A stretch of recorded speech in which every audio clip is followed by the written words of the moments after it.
تقع بلدية بكوش لخضر جنوب شرق ولاية سكيكدة، تحدها بلدية بن عزوز شمالا وجنوبا بلديتي الركنية وبوعات محمود شرقا العلمة وبلدية برحال، وغربا بلدية عين شرشار وجزء من بلدية السبت.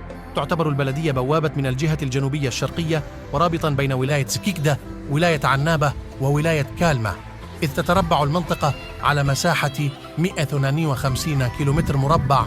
يعتبر سد زيت العنبة مشروع القرن بالنسبة للمنطقة، إذ تقدر سعته ب 120 مليون متر مكعب، إذ يعتبر مكسبا للمنطقة ومصدر ري للفلاحين ومنبع شرب العديد من المناطق.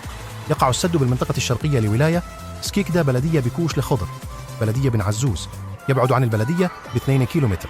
صرح مدير السد زبير روقي: لقد تم إنشاء سد زيت العنبة سنة 1938 من طرف الشركة الروسية، وتم إنشاء الأشغال سنة 200، وكان بداية استغلاله سنة 2001، حيث تعد الطاقة الإجمالية للاستيعاب